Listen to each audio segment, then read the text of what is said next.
Now, I'm very pleased to introduce the Honorable Kathleen Stevens, Ambassador of the United States to the Republic of Korea.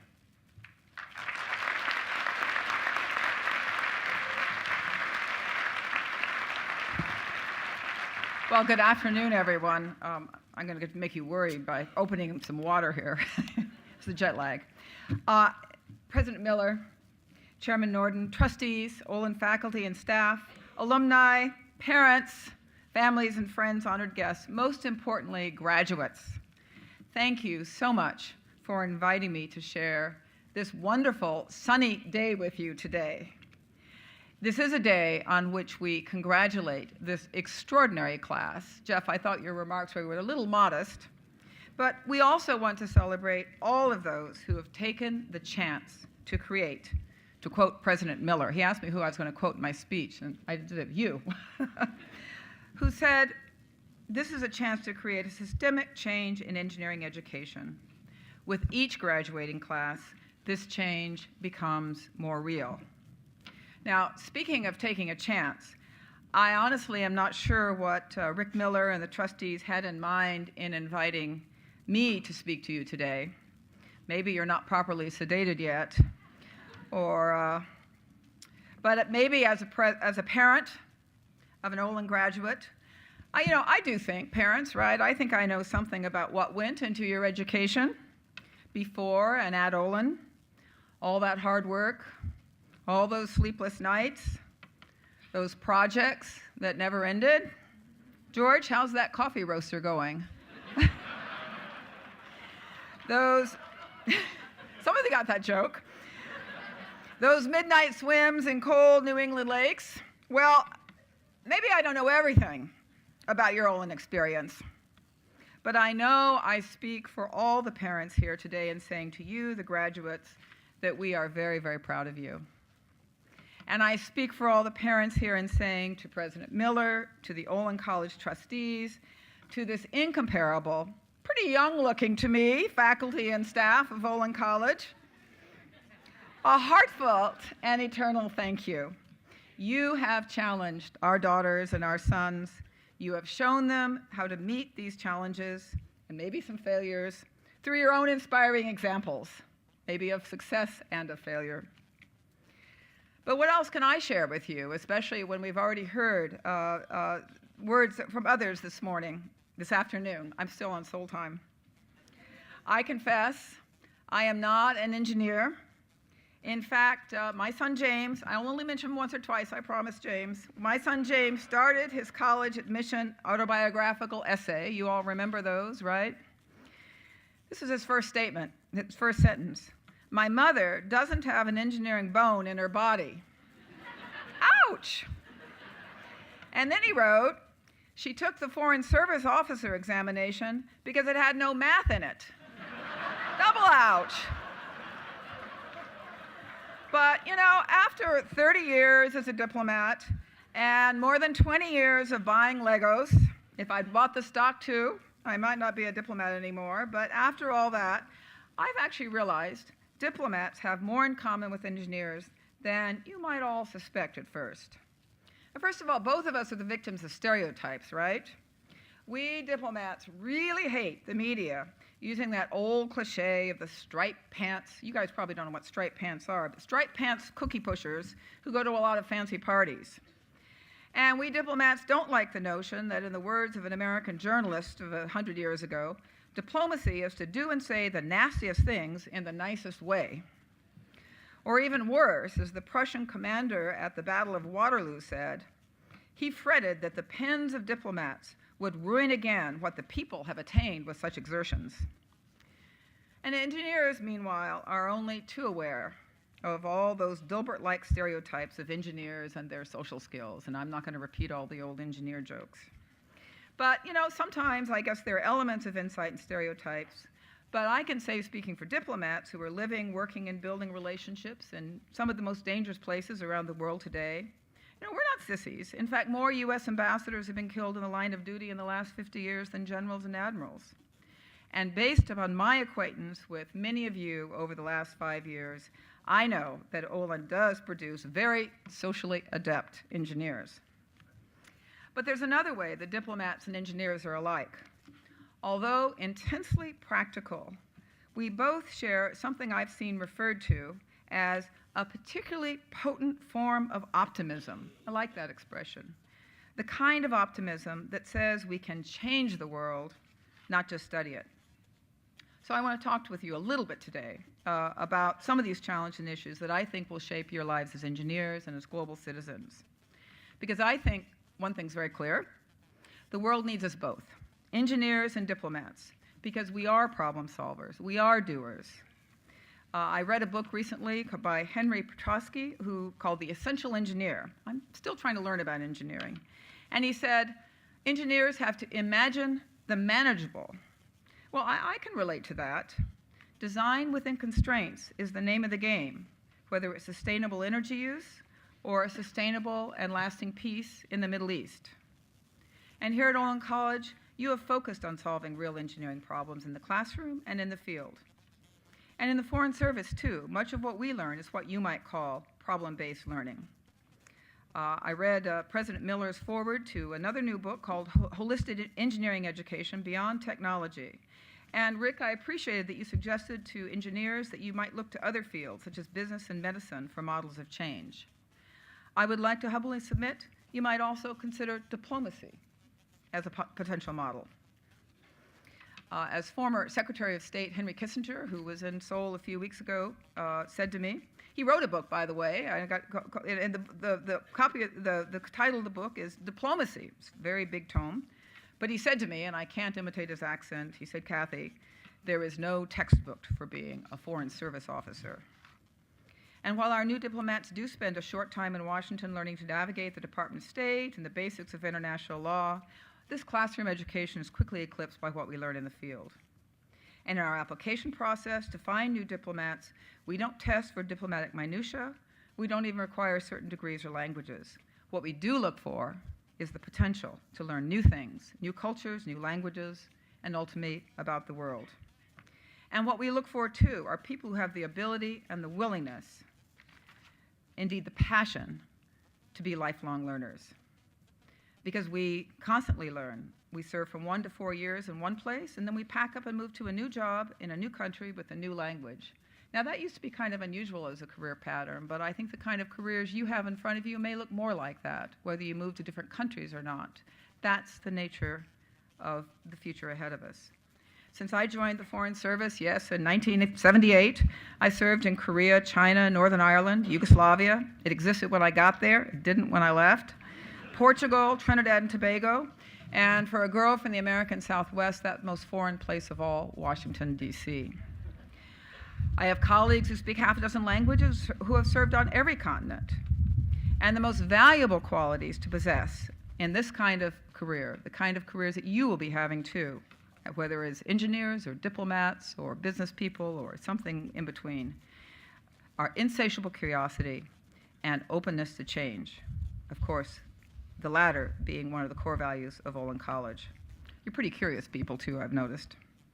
When I joined the Foreign Service in 1978, the Cold War was the framework that shaped our worldview. And you have to be a little old right now to remember what a framework that did seem to be. At that time, we didn't have diplomatic relations with China. I knew we would sooner or later open a full embassy in Beijing, and one reason I joined was because I wanted to be part of that change. But somehow I imagined the Cold War was permanent. It never even crossed my mind that somehow that was going to change. But Machiavelli said it 500 years ago. The German philosopher Karl Ludwig Born said in the 19th century, nothing is lasting but change. And as others have said earlier, we can't predict what's coming, but we have to know how to listen, how to observe, and how to learn. And I think whether you're a diplomat or an engineer, that will always stand you in good stead. Yes, change has been with us for a long time, but I think we perceive it now as rapid, unrelenting, unpredictable, and never-ending. I think about the kind of change I've seen in my life. I'm not going to tell you a lot of old war stories, the changes in the role of women in diplomacy and in the United States and throughout the world. There was still a lot of change yet to happen. And, of course, the other example of change in our globe is Korea. And one of the good things about getting a little older is you see this change in your lifetime. I went to Korea as a Peace Corps volunteer in 1975. It had a per capita GDP that was less than Ghana, less than Kenya, less than the Philippines, about the same as North Korea. We didn't have running water. We didn't have plumbing. We didn't have heating. It was a different place. Today, what is Korea as I return as the U.S. ambassador? Hosting, chairing the top table of economies in the world and the G20 later this year to think about how we go forward with sustainable economic recovery and growth. That's change. And what is even more apparent then, as at the beginning of the 21st century, is when it comes to technical knowledge, and yes, you take with you a lot of it, but I'm sure you've heard the expression that the amount of new technical information is doubling every 2 years. So I guess that means that half the technical stuff you learned at Olin College is out of date. So I see that maybe more than half the parents may be looking a little pale. But seriously, the question we have to ask ourselves is what is out there that didn't even exist yesterday that will utterly change our lives tomorrow? What is out there that we haven't even thought of that will change how we travel, communicate, or elect a president? It's probably not called Twitter. It's probably called something else. And whatever that change or new thing is, will we be ready for it? Will we understand it? Will we know what to do about it? But now I think one of the future trends that does seem very clear is how much more engineers will need to start thinking like diplomats and how much diplomats will need to start thinking like engineers. That old engineering acronym, I guess it's old, KISS, right? Keep it simple, stupid, is that?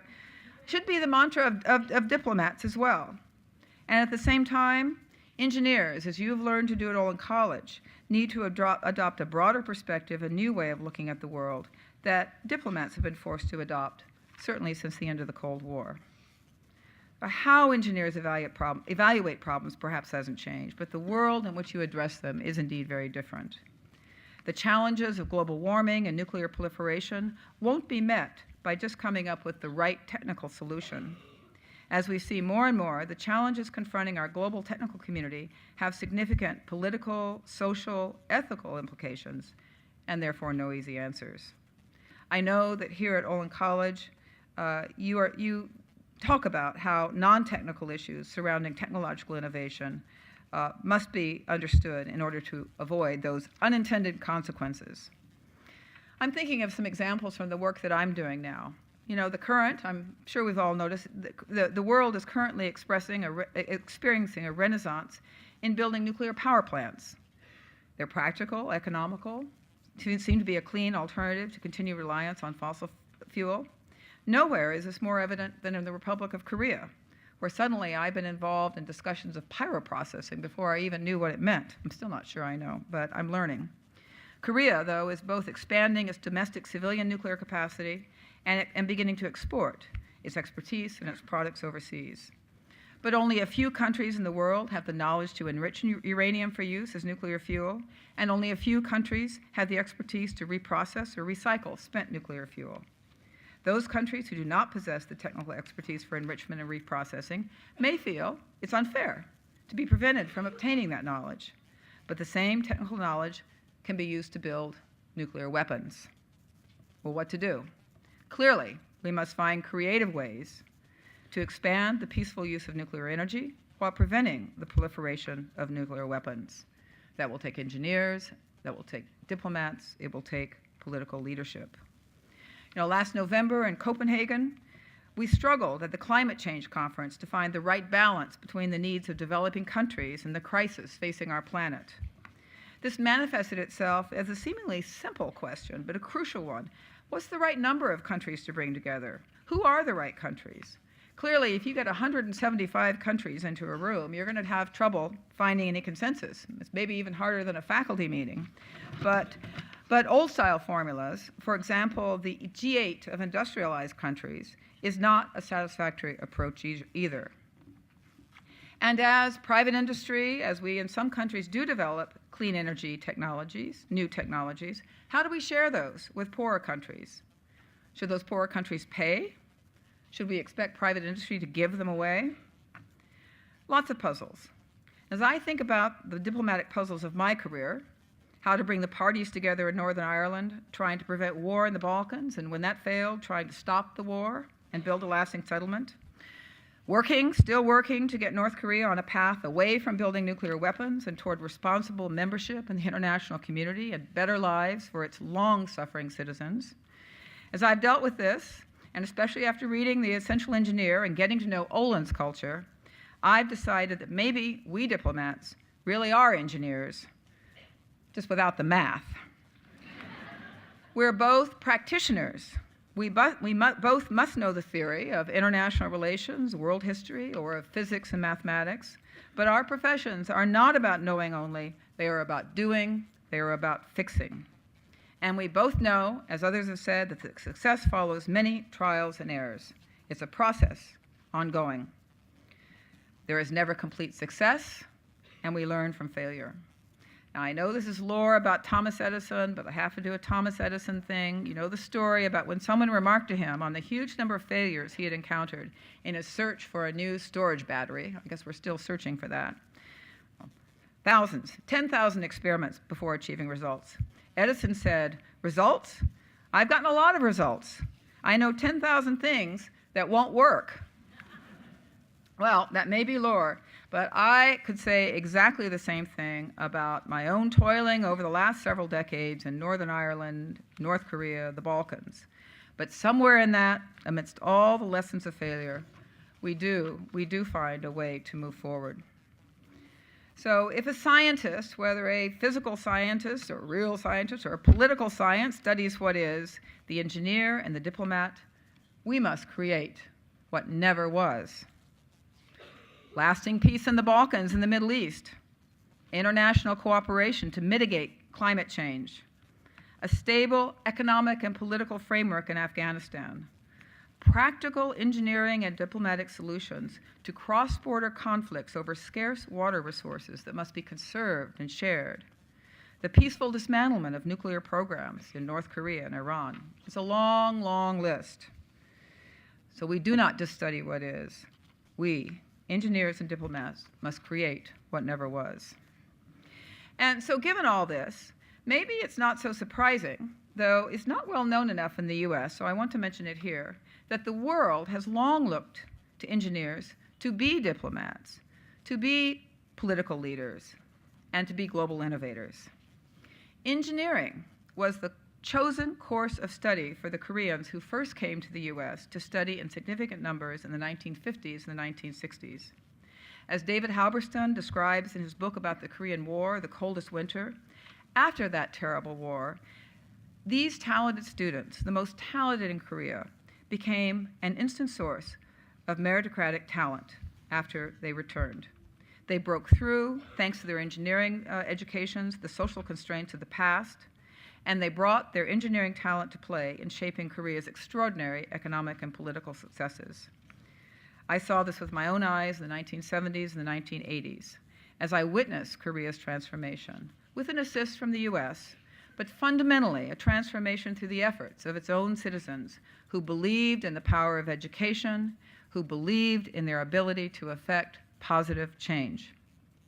When I went to Europe, in the aftermath of the fall of the Berlin Wall and the end of the Cold War, I discovered something very striking and somewhat similar to what I had seen in Korea. The emerging leaders of the new political parties and new states in the post-Cold War period were engineers.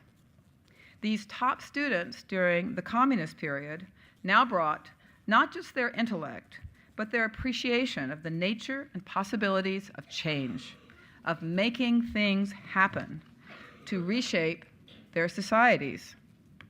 I don't think it was an accident. It wasn't a coincidence that engineers, again, were in the vanguard. Because engineering is inherently an international and global profession. And now technology has indeed developed into a world culture. I see every day, I know we all do, in our jobs, wherever we are, how modern engineering problems are increasingly worldwide endeavors. Over 70% of the new Boeing 787 is built outside the United States in a dozen or so countries. And as President Obama is fond of noting, General Motors' new green Chevy Volt will come with batteries developed and made by a Korean company. We engineers and diplomats recognize what I've heard Henry Kissinger talk about. He says, for the first time, what we used to call international affairs are truly global, and there's a difference. We're in a period of extraordinary opportunity as we come to grips with a new global system, a period which is marked, which in historical terms is marked by the absence for a long period of a major war. Every country has incentives for peaceful solutions. A whole new pattern of international relationships is developing. And the real issue we face is how to adjust the populations of the world to unprecedented technologies. Adjust our populations. All this needs to be addressed and find expression in a new world order. And certainly, engineers need to be at the center of that effort.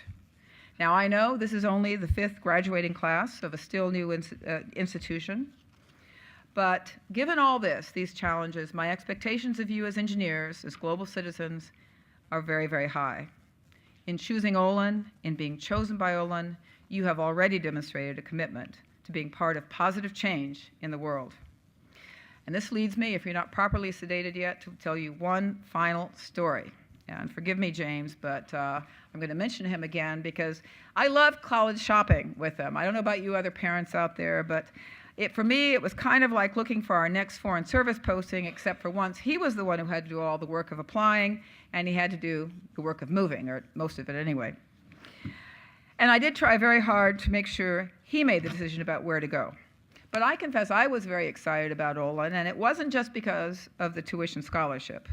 Olin College made me think of my college, Prescott College. Now, maybe you haven't heard of Prescott College, but it was established in the 1960s with money from the Ford Foundation. And it got off to a very strong start as a new kind of liberal arts college with the mission of developing leaders for the 21st century. We're a little old by the time the 21st century got here, and it was inordinately, Prescott College, proud of the fact that it turned away candidates who sometimes went to Ivy League colleges like Harvard. But the oil crisis, the economic recession of the 70s, early 70s, hit Prescott hard, and it didn't have an Olin-like endowment. So 2 months after I graduated from college, it went bankrupt, and it lost its beautiful campus. I'm not predicting anything here. But I just want to say, Olin students and parents, alumni and trustees, half tuition doesn't sound so bad to me. But, Prescott College, I have to tell you, didn't die. In fact, it's still going strong, and I'm proud that among my classmates at that tiny little college of, yes, about 300 students, we've had a couple of U.S. senators, a MacArthur Fellow. I'm sure we've had some Fulbrighters. I know we have the world's leading expert on invasive species and the pollinator crisis. A few people I won't mention. But the reason I'm mentioning Prescott, other than it made me love Olin all the more, is because it embraced Outward Bound, which some of you may be familiar with, where every entering freshman spent his first month in the wilderness of northern Arizona to learn his introduction to education through experience and challenge. And it was thanks to a professor. You play such a role at these small colleges, but a professor in my case at tiny Prescott College, that I traveled abroad for the first time. In fact, it was my first trip east of the Mississippi River, and I went to the University of Hong Kong for a year. And it was there in Hong Kong that I got a new appreciation of one of Outward Bound's, and it's Prescott College's, and I think it's also Olin College's, fundamental sort of guiding principles, and that's that a lot of education happens through experience and practice. When I went to Hong Kong, it was 1972. Nixon had just gone to China. I really wanted to be a China scholar. And at the University of Hong Kong, I spent a lot of time memorizing Chinese characters, most of which I've forgotten. And I quickly discovered that my Chinese classmates were far more interested in training me to be the basketball center for the women's basketball team than in hearing my views on U.S.-China relations. So when I needed money, I got a job as an Outward Bound instructor in Hong Kong, leading young Chinese college graduates who had never been outside a crowded city to the mountains and the sea. So that was quite an education for all of us. But what I learned then, and what I've learned again over the years in each of my Foreign Service adventures, is that the founder of Outward Bound, I'm getting my point here, his name was Kurt Hahn, was really onto something when he described his notion of education. And I think I want to share it with you because I think it also describes what the Olin educational philosophy is about. And Hans said this. He said, "I regard it as the foremost task of education to ensure the survival of these qualities: an enterprising curiosity, an undefeatable spirit, tenacity in pursuit, readiness for sensible self-denial, and above all, compassion." Now think about that. Those are the qualities, I think, of a successful engineer, of a successful diplomat, and a successful global citizen.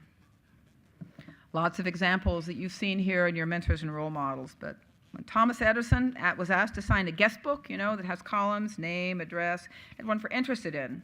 And in that column, he wrote, "Everything. I'm interested in everything. Lifelong curiosity," just like an engineer or a diplomat. When the United States joined in the investigation last month of the sinking of a South Korean naval ship that resulted in the loss of 46 young South Korean sailors, we sent Rear Admiral Thomas J. Eccles, Chief Engineer and Deputy Commander of Naval Sea Systems Command, to work with the Korean investigators to find out what happened. Now, just to look at Admiral Eccles' resume, multiple degrees from MIT and a lifetime of relevant engineering and naval experience, said he was tailor-made for this task. But what was it that so impressed his Korean interlocutors and me? It was his tenacity, his determination and self-discipline as he took on this complex task. And on top of that, what made it possible for him to establish the relationships and to succeed in working with his Korean counterparts was his clear and deep compassion for the loss the Korean people had suffered. And what were among his greatest challenges? Well, there were diplomatic challenges of relationship building, of communication, and of building trust across cultures and languages. When you, the members of the 5th graduating class of the Franklin W. Olin College of Engineering, begin the next chapter of your lives, and it is wonderful to see all the places you're going, you are taking with you from Olin College not only a top-notch engineering degree, and not only a lot more math than I ever learned. You are taking with you diplomacy in your bones and a commitment to Olin's mission of engaging in creative enterprises for the good of the world. You shoulder not only the dreams of this school, but of all those who are looking to your generation to forge a new model for the contributions of engineers to this world. I know that you will carry this responsibility with pride and that you will honor the vision that has been entrusted to you. And along with all the many firsts that Olin has already achieved, I know there's been a first PhD and lawyer and so on, although with your class you seem to be doing it in multiples. So multiple Fulbright scholars and National Science Foundation scholars and, of course, Microsoft engineers. But along with all of that, I hope you will have another first soon, and it may be, I hope, from your class. I hope I haven't totally turned you off of this, because I hope someday soon we will see the first Olin graduate diplomat or foreign service officer. But in the meantime, to the class of 2010, I offer you my congratulations and my very best wishes. Thank you.